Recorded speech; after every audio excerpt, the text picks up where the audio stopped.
वैसे तो लोकतंत्र में जनता से जुड़े मुद्दों पर सरकार को घेरना एक अच्छे विपक्ष की निशानी माना जाता है, लेकिन जब बात राष्ट्र की आ जाए या देश के दुश्मन को जवाब देना हो तो देश की सभी पार्टियां अपने आपसी मतभेद छोड़ देश की एकजुटता का परिचय दे एक साथ खड़ी होती हैं।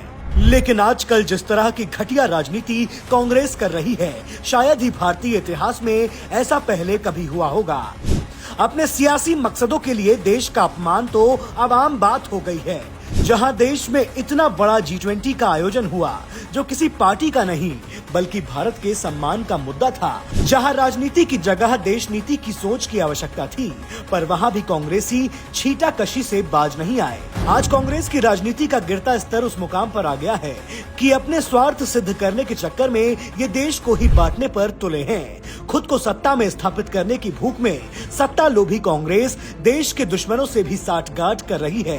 पूरा विश्व जानता है पाकिस्तान और चीन से भारत की दुश्मनी को। सभी जानते हैं कि कैसे इन दोनों देशों ने भारत के खिलाफ षड्यंत्र रचे हैं। लेकिन देश की सबसे पुरानी राजनीतिक पार्टी कांग्रेस आज उसी चीन से हाथ मिला देश में सत्ता की सीढ़ी चढ़ने का ख्वाब बुन रही है। आइए हम आपको कांग्रेस के चीन प्रेम की दास्तां से अवगत कराते हैं। कांग्रेस ने देश में कई दशकों तक राज किया है। तब से लेकर आज तक उनका चीन से एक ऐसा आंतरिक समझौता है, या यूं कहें कि वो उसके एजेंट की तरह काम करते तो भी गलत नहीं होगा। चीन को संयुक्त राष्ट्र में सुरक्षा परिषद की स्थायी सीट की पैरवी भी पूर्व प्रधानमंत्री जवाहरलाल नेहरू ने की थी, जिसका खामियाजा देश आज भी भुगत रहा है। वहीं कांग्रेस ने एनजीओ के नाम पर चीन से करोड़ों रुपए का चंदा हासिल किया। वर्ष 2005 से 2007 के बीच राजीव गांधी फाउंडेशन के नाम पर ये चंदा लिया गया था। इसके अलावा कांग्रेस नेता जयराम रमेश के चीनी टेलीकॉम कंपनी से संबंध तो पहले ही दुनिया को मालूम है। वहीं राहुल गांधी का चीन प्रेम तो किसी से छुपा नहीं है।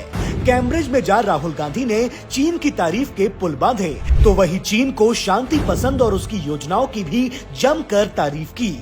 वही डोकलाम में जा राहुल गांधी ने चीनी दूत के साथ भोजन तक किया।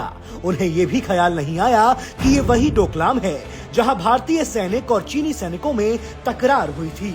राहुल गांधी हाल में यूरोप यात्रा पर गए, फिर उनका चीनी प्रेम सामने आया और इस बार उन्होंने चीन पर जमकर कसीदे पढ़े।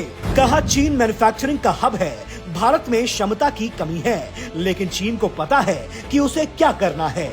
अभी हाल ही में लद्दाख में भी राहुल गांधी का चीन प्रेम फिर उजागर हुआ है। कांग्रेस ने चीन की कम्युनिस्ट पार्टी से समझौता भी कर लिया है। इस समझौते से सुप्रीम कोर्ट भी हैरान है। तो देखा आपने कि कैसे कांग्रेस अपनी राजनीतिक महत्वाकांक्षा पूरी करने के लिए देश को भी दुश्मनों के पास नीलाम कर सकती है। जिस व्यक्ति को आप देख रहे हो वो राहुल गांधी नहीं है। यूपीए गवर्नमेंट का अंत होना तो निश्चित है।